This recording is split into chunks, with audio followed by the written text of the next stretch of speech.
ہمارے اسلاف کی حالت کیا تھی؟ وہ اللہ سے دعائیں مانگا کرتے تھے، اللہ ہمیں رمضان کے لیے سلامت رکھنا، رمضان کو ہمارے لیے سلامت رکھنا، ہمیں اس میں نیکیوں کی توفیق دینا، نیک اعمال کرنے کی توفیق دینا، اس میں صدقات و خیرات کی توفیق دینا، قیام اللیل کی توفیق دینا، روزے رکھنے کی توفیق دینا، قرآن کی تلاوت کی توفیق دینا۔ یہ ہمارے اسلاف کا وتیرہ تھا، ان کی یہ صفت تھی، ان کی یہ عادت تھی، جس کو آج امت نے بھلا دیا ہے، جس کو آج امت نے ترک کر دیا۔ دل کیسے صاف ہوگا، دل کیسے پاک ہوگا، دل اپنا کام کیسے کرے گا، ایمان کی روشنی کیسے آئے گی، نیکیوں کی توفیق کیسے ملے گی؟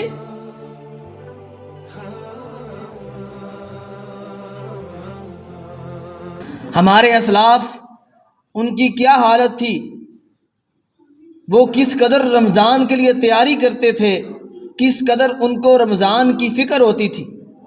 یحییٰ بن معلیٰ رحمہ اللہ بیان کرتے ہیں کہ کانوا یدعون اللہ عز وجل ستۃ اشہر ان یبلغہم رمضان۔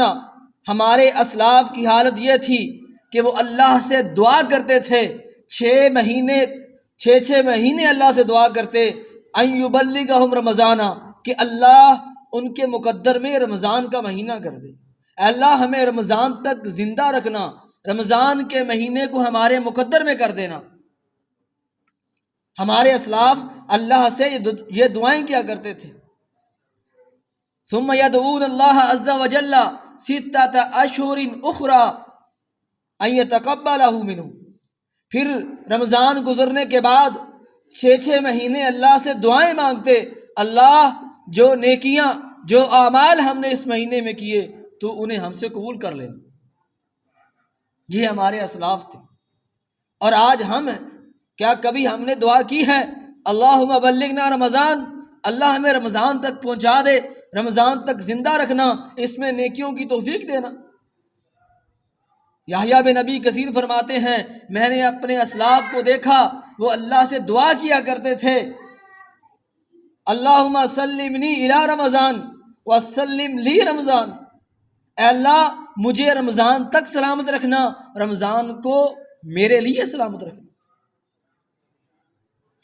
آج کتنے لوگ ہیں جو کہتے ہیں میں روزہ نہیں رکھ سکتا، میں تراویح نہیں پڑھ سکتا، کیوں؟ میں بیمار ہوں، کسی کی ٹانگ کا مسئلہ ہے، کسی کی کمر کا مسئلہ ہے، مختلف بیماریوں میں مبتلا ہے، رمضان کا اس قدر اہتمام اور اس کے اندر نیکیاں نہیں کر سکتے۔ وجہ کیا ہے؟ وجہ یہ ہے کبھی ہم نے اللہ سے دعا نہیں کی، اللہ ہمیں رمضان کے لیے سلامت رکھنا، رمضان کو ہمارے لیے سلامت رکھنا۔ اللہ سے کبھی توفیق نہیں مانگی، اللہ سے کبھی دعا نہیں مانگی۔ یہ وجہ ہے آج اس چیز کی۔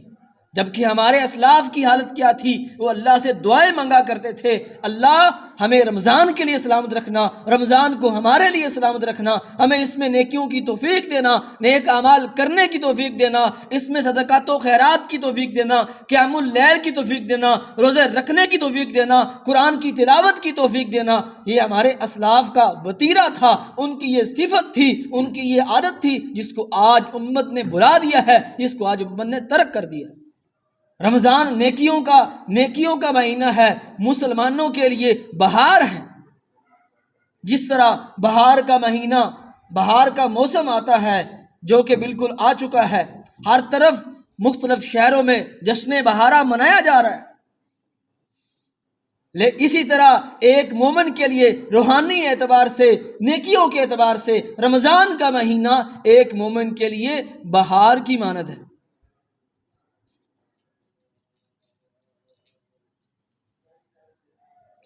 رمضان کی فضیلت کو، اس کی اہمیت کو ہمیں جاننا ہوگا، اس کو اپنے ذہن میں بٹھانا ہوگا۔ یہ مہینہ کس قدر عظیم ہے، کس قدر یہ عظمت والا بابرکت مہینہ ہے، اس کے کیا کیا فضائل ہیں۔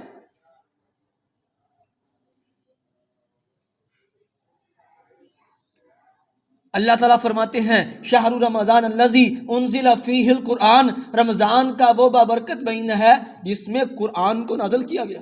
قرآن اللہ کی آخری کتاب، اللہ نے اس کو جس مہینے کے اندر نازل فرمایا وہ رمضان کا مہینہ ہے۔ صرف قرآن ہی نہیں، قرآن سے پہلے جتنی آسمانی کتابیں آئیں وہ بھی ساری کی ساری رمضان کے مہینے کے اندر آئی۔ نبی کریم صلی اللہ علیہ وسلم نے فرمایا ابراہیم علیہ السلام کو صحیفے دیے گئے تو وہ بھی رمضان کے اندر، موسیٰ علیہ السلام کو تورات دی گئی وہ بھی رمضان کے اندر، عیسیٰ علیہ السلام کو انجیل دی گئی وہ بھی رمضان کے اندر۔ رمضان کا مہینہ وہ بابرکت مہینہ ہے جس کے بارے میں رسول اللہ صلی اللہ علیہ وسلم فرماتے ہیں جو اس رمضان کے مہینے کے روزے رکھتا ہے اللہ اس کی زندگی کے پچھلے سارے گناہ معاف کر دیتا ہے۔ جو اس مہینے کا قیام کرتا ہے، تراویح کا اہتمام کرتا ہے، اللہ اس کی زندگی کے سابقہ گناہ معاف کر دیتا ہے۔ جس سے پہلے سستی ہو جائے وہ لیلۃ القدر کو پالے، تاک راتوں کا قیام کر لے، اللہ اس کے گناہ معاف کر دیتا ہے۔ من قام رمضان ایمانا واحتسابا غفر له ما تقدم من ذنبی، من صام رمضان ایمانا واحتسابا غفر له ما تقدم من ذنبی، من قام لیلۃ القدر ایمانا واحتسابا غفر له ما تقدم من ذنبی۔ گناہوں کی بخشش کا مہینہ ہے رمضان کا مہینہ، وہ بابرکت مہینہ ہے جس کے اندر اللہ رب العزت سال کے اندر ہونے والے سارے امور کا فیصلہ کرتے ہیں۔ کس نے اس سال میں فوت ہونا ہے، کس نے زندہ رہنا ہے، کس نے دنیا سے جانا ہے، کس نے دنیا کے اندر آنا ہے، کس نے کتنا رزق اس سال کے اندر کھانا ہے، وہ سارے فیصلے اللہ تعالی دنیا کے اوپر لاگو ہونے کے لیے فرشتوں کے ذریعے اس مہینے کے اندر ان کو نازل کرتے ہیں۔ لیکن ہم اس سے غفلت کے اندر ہیں۔ رمضان کا مہینہ وہ مہینہ ہے جس میں اللہ تعالیٰ شیطانوں کو جکڑ دیتے ہیں، شیطانوں کو بند کر دیتے ہیں، اللہ رحمت کے دروازے کھول دیتے ہیں، جہنم کے دروازوں کو بند کر دیتے ہیں۔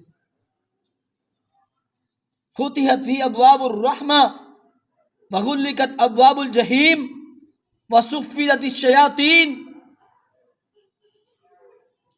رمضان کا مہینہ وہ مہینہ ہے کہ اس کو پانے والا، اس کی عبادت کرنے والا، اللہ تعالیٰ اس کے 1 سال کے گناہ معاف کر دیتے ہیں۔ نبی علیہ السلام نے فرمایا 5 نمازیں جو ہیں یہ ان کے درمیان جتنا بھی وقت ہے ان گناہوں کا کفارہ بن جاتی ہیں۔ وَرَمَضَانُ إِلَىٰ رَمَضَانَ كَفَّارَاتٌ لِمَا بَيْنَهُنَّ، رمضان بھی یہ کفارہ ہے جو جتنے سال کے دوران گناہ ہوئے رمضان کے مہینے کی برکت کی وجہ سے اللہ تعالیٰ ان گناہوں کو معاف کر دیتے ہیں۔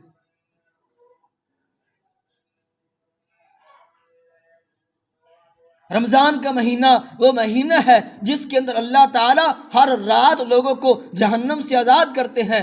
وَلِلَّهِ عُتَقَاءُ مِنَ النَّارِ وَذَلِكَ فِي كُلِّ لَيْلَةٍ، اللہ رمضان میں لوگوں کو جہنم سے آزادی دیتے ہیں، چھٹکارا دیتے ہیں، اور یہ ہر رات رمضان کی ہوتا ہے۔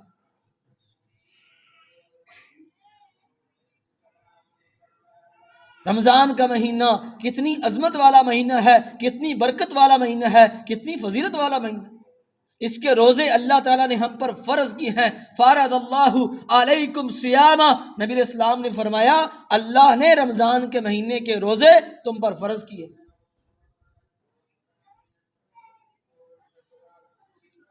اور اسلام کے ارکان میں سے بنیادی جو رکن ہیں 5، ان میں ایک رکن رمضان کے روزے ہیں۔ رمضان کے روزے کو جان بوجھ کر چھوڑنے والا کبیرہ گناہ کا مرتکب ہے۔ جس طرح ایک نماز کو چھوڑنے والا کبیرہ گناہ کا مرتکب ہے، اسی طرح رمضان کے روزوں کو بغیر کسی عذر کے، بغیر کسی وجہ کے چھوڑنے والا کبیرہ گناہ کا مرتکب، اللہ اور اس کے رسول کی نافرمانی کرنے والا ہے۔ محنت مزدوری، اپنے کام کاج، یہ کوئی عذر نہیں ہے۔ عذر وہ ہے جس کو اللہ اور اس کے رسول نے عذر قرار دیا ہے۔ سفر کے اندر انسان کو اجازت ہے روزہ چھوڑنے کی، مریض ہے اس کو اجازت ہے کہ ابھی چھوڑ دے، بعد میں رکھ لے، حاملہ عورت کو رخصت ہے، اسی طرح مرضعہ دودھ پلانے والی عورت کو بھی رخصت ہے کہ بعد میں گنتی پوری کر لے۔ کسی عورت کو اس کے ماہواری کے ایام ہے، نفاس ہے، بچے کی پیدائش کے بعد، تو اس کو بھی رخصت ہے کہ ابھی رمضان کے روزے نہ رکھے، بعد میں ان کی گنتی پوری کرے۔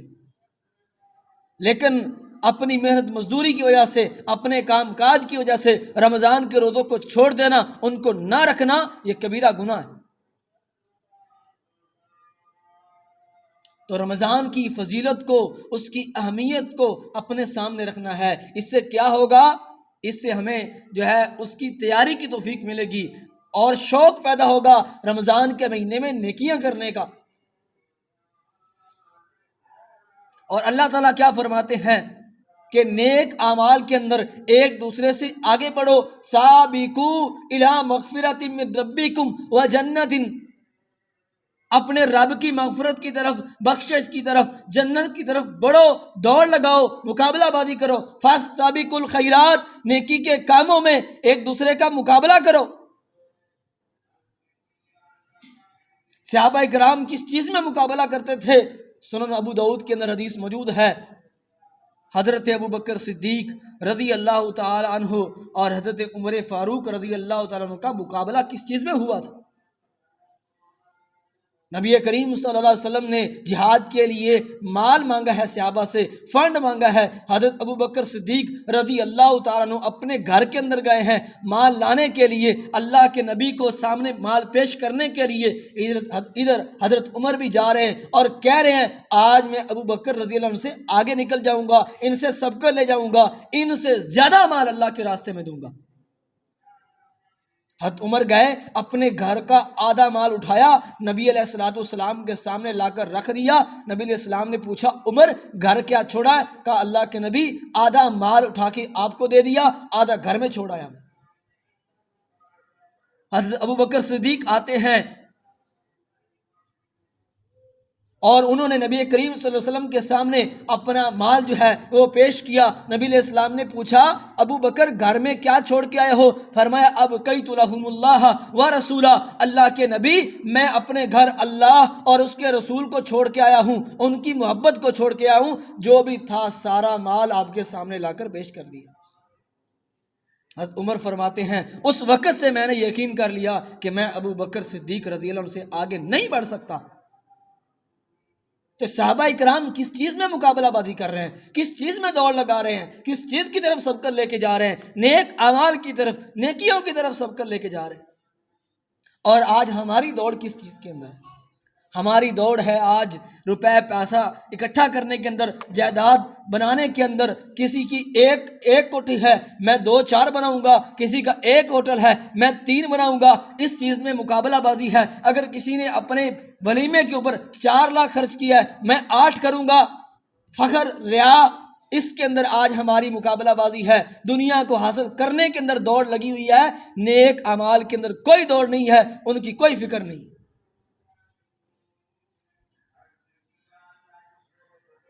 صحابہ کرام کی دوڑ نیکیوں کے اندر تھی، ہمارے اسلاف کی دوڑ نیکیوں کے اندر تھی۔ وہ اللہ سے دعا کرتے تھے اے اللہ ہمیں رمضان تک پہنچانا، رمضان کو ہمارے لیے سلامت رکھنا، ہم کو رمضان کے لیے سلامت رکھنا، اللہ ہمیں اس میں نیکیوں کی توفیق دینا۔ آج ہم یہ دعائیں کرتے ہیں؟ آج ہم یہ ساری باتیں، یہ ساری چیزیں بھول گئے، اپنے اسلاف کی سنت کو، ان کے طریقوں کو چھوڑ دیا ہے، اس کو ترک کر دیا ہے اور بالکل دنیا کے اندر مگن ہو گئے۔ اللہ اکبر۔ رمضان کے اندر اس کی صحیح قدر نہ کرنے کی اور اس کے اندر نیکیاں نہ کر پانے کی ایک بڑی وجہ یہ ہے کہ ہم اپنے دلوں کی اصلاح نہیں کرتے، دلوں کو پاک نہیں کرتے۔ رسول اللہ صلی اللہ علیہ وسلم نے فرمایا ما من القلوب قلب الا وله صحابۃ کصحابۃ القمر، فرمایا کہ دلوں میں سے کوئی بھی دل ایسا نہیں ہے جس کی یہ حالت نہ ہو، جس طرح چاند ہے وہ چمک رہا ہوتا ہے، بینما القمر مضیء، چاند چمک رہا ہوتا ہے، پوری آب و تاب کے ساتھ روشنی پہنچا رہا ہوتا ہے، اچانک اس کے سامنے ایک بادل آ جاتا ہے، بدلی آ جاتی ہے اور اس کی روشنی ختم ہو جاتی ہے۔ بادل کے پیچھے چاند روشن ہے لیکن اس کی روشنی نیچے نہیں پہنچ رہی۔ فرمایا اسی طرح دل ہے، دل کے اوپر بھی گناہوں کے بادل چھا جاتے ہیں اور دل اپنی روشنی دینا بند کر دیتا ہے، دل اپنا کام کرنا بند کر دیتا ہے، گناہ کے بادل اس کے اوپر چھا جاتے ہیں۔ نبی علیہ الصلوۃ والسلام نے فرمایا کہ جب کوئی بندہ گناہ کرتا ہے تو اس کے دل کے اوپر ایک سیاہ دھبا لگ جاتا ہے، اور یاد رکھیے کوئی بندہ جب گناہ کرتا ہے اس کے گناہ کو فوری نہیں لکھا جاتا، اس کے برعکس اگر نیکی کرتا ہے تو اللہ تعالیٰ کہتے ہیں فرشتے کو فوری لکھ دے، لیکن گناہ جب کرتا ہے اللہ فرشتے کو کہتے ہیں فوری نہیں لکھنا۔ ان صاحب الشمال لیرفع القلم عن المخطئ 6 ساعات، یہ جو بائیں جانب فرشتہ بیٹھا ہے نبی علیہ السلام نے فرمایا 6 گھڑیاں یہ اللہ کے حکم سے 6 گھڑیاں قلم کو روکے رکھتا ہے کہ شاید یہ بندہ گناہ کرنے والا توبہ کر لے۔ جب توبہ کرتا ہے ثقل قلبہ، دل پالش زدہ ہو جاتا ہے، دل صاف ہو جاتا ہے، دل سے وہ اندھیروں کے بادل، غفلت کے بادل، گناہوں کے بادل، گناہوں کی سیاہی چھٹ جاتی ہے، دل اپنا کام پوری چمک دمک کے ساتھ کرنا شروع کر دیتا ہے، اس کی روشنی واپس آ جاتی ہے۔ لیکن دل کیسے صاف ہوگا، دل کیسے پاک ہوگا، دل اپنا کام کیسے کرے گا، ایمان کی روشنی کیسے آئے گی، نیکیوں کی توفیق کیسے ملے گی؟ توبہ کرنے سے۔ توبو الی اللہ جمیعا ایھا المؤمنون لعلکم تفلحون، اے ایمان والو، اے مومنو، سارے کے سارے مل کر اکٹھے ہو کر اللہ کی طرف توبہ کرو۔ آج ہمارے مسائل ہیں مہنگائی کے اور دوسرے تیسرے، ان مسئلوں کا حل کیا ہے؟ اکٹھے ہو کر اللہ سے معافی مانگنا، اللہ کے سامنے توبہ کرنا۔ فرمایا اگر تم فلاح چاہتے ہو، اگر تم کامیابی چاہتے ہو، کامیاب ہونا چاہتے ہو، خوشگوار زندگی چاہتے ہو، پھر کیا کرنا ہے؟ توبہ کرو، اکٹھے توبہ کرو۔ انفرادی توبہ بھی فائدہ دیتی ہے، فرمایا اجتماعی طور پہ اکٹھے ہو کر اللہ سے اپنے گناہوں کی معافی مانگو، اللہ سے توبہ کرو۔ توبو الی اللہ جمیعا ایھا المؤمنون، اللہ تعالیٰ کے سامنے توبہ کریں گے تو توبہ سے ہمارے دل کی اصلاح ہوگی، اور جب دل کی اصلاح ہوگی پھر سارے جسم کی اصلاح ہوگی۔ صحیح مسلم کے اندر حدیث موجود ہے، رسول اللہ صلی اللہ علیہ وسلم نے ارشاد فرمایا الا وان فی الجسد لمضغہ اذا صلحت صلح الجسد کلہ واذا فسدت فسد الجسد کلہ۔ فرمایا لوگو سن لو، دل کے اندر، جسم کے اندر ایک ٹکڑا ہے، گوشت کا ایک لوتھڑا ہے، اگر یہ صحیح ہو، اس کی اصلاح ہو جائے تو سارا جسم صحیح ہے، اور اگر یہ دل خراب ہو جائے تو سارا جسم خراب ہے۔ اگر توبہ کر لی ہم نے، اللہ سے اپنے گناہوں کی معافی مانگ لی، دل پاک صاف ہو جائے گا، گناہوں کے بادل چھٹ جائیں گے۔ جب دل کی اصلاح ہو جائے گی پھر سارے اعضاء کی اصلاح ہو جائے گی، پھر آنکھ حرام نہیں دیکھے گی، کان حرام نہیں سنیں گے، زبان جھوٹ، غیبت، چغلی اور ان برائیوں کے اندر مرتکب نہیں ہوگی، ان کے اندر نہیں چلے گی، پھر ہاتھ گناہ کی طرف نہیں جائیں گے، پاؤں گناہ کی طرف نہیں چلیں گے۔ کب؟ جب دل کی اصلاح کر لی۔ دل کی اصلاح کیسے ہوگی؟ توبہ کرنے سے، اللہ سے معافی مانگنے سے۔ اور اگر دل کی اصلاح نہ کی، اللہ سے توبہ نہ کی، معافی نہیں مانگی، تو پھر سارا جسم ہی خراب ہے، سارے اعضاء ہی خراب ہیں، پھر زبان سے جھوٹ نکلے گا، غیبت چغلی ہوگی، اور اسی طرح آنکھ حرام دیکھے گی، کان حرام سنیں گے، ہاتھ حرام پکڑیں گے، پاؤں چل کر جائیں گے، سارا جسم ہی خراب ہے اگر دل خراب ہے۔ اگر بدبو کا ڈھیر ہے تو اس کے اوپر جتنا مرضی آپ عطر ڈالتے رہیں، خوشبو پھینکتے رہیں، تو اس سے مزید بدبو آئے گی، وہ خوشبو نہیں دے سکتا۔ اور ایک طرف صاف شفاف چیز ہے، گلاب کا پھول ہے، پہلے ہی وہ مہک رہا ہے، خوشبو دے رہا ہے، جب اس کے اوپر عطر ڈالا جائے گا مزید نکھارا جائے گا، مزید خوشبو آئے گی اس میں سے۔ اگر کسی صاف اور اچھی زمین کے اوپر بارش ہوگی، بارش برسے گی تو اس سے انگوریاں نکلیں گی، پیداوار میں اضافہ ہوگا، وہ فائدہ دے گی۔ اور اگر کسی اروڑی کے اوپر، کسی گند والی جگہ کے اوپر بارش آئے گی تو بدبو میں اضافہ ہوگا، فائدہ نہیں ہوگا۔ جب تک دل سیاہ ہے، اس کے اوپر سیاہی کے بادل چڑھے ہوئے ہیں، گناہوں کے بادل چڑھے ہوئے ہیں، گناہوں کی تاریکی ہے، سیاہی ہے، دل غفلت میں ڈوبا ہوا ہے، اس وقت تک ہماری کوئی بھی چیز فائدہ نہیں دینے والی۔ سب سے پہلے اس دل کی اصلاح کرنی ہے، اس کو گناہوں کے بادلوں سے بچانا ہے، گناہوں کی سیاہی سے بچانا ہے۔ جب دل کی اصلاح ہو جائے گی پھر ساری چیزیں فائدہ دیں گی، پھر نیکیوں کی توفیق ملے گی، پھر روزوں کی توفیق ملے گی، اور پھر اسی طرح رمضان میں قیام کی توفیق ملے گی، قرآن کی تلاوت کی توفیق ملے گی، سارے اعمال ہوں گے۔ لیکن سب سے پہلے اس دل کی اصلاح کرنے کی ضرورت ہے۔ جب دل کی اصلاح کر لی سارے معاملات ہو جائیں گے۔ اللہ رب العزت ہمیں اپنے دل کی اصلاح کرنے کی، توبہ کرنے کی توفیق عطا فرمائے۔ اللہ تعالی ہمیں رمضان کے اندر اس کی قدر کرنے کی، اس کی تیاری کرنے کی، اور اس کے اندر زیادہ سے زیادہ نیک اعمال، نیکیاں کرنے کی، روزے رکھنے کی، قیام کرنے کی، تراویح کا اہتمام کرنے کی، اور اسی طرح دعائیں کرنے کی، اور قرآن مجید کی تلاوت کرنے کی توفیق عطا فرمائے۔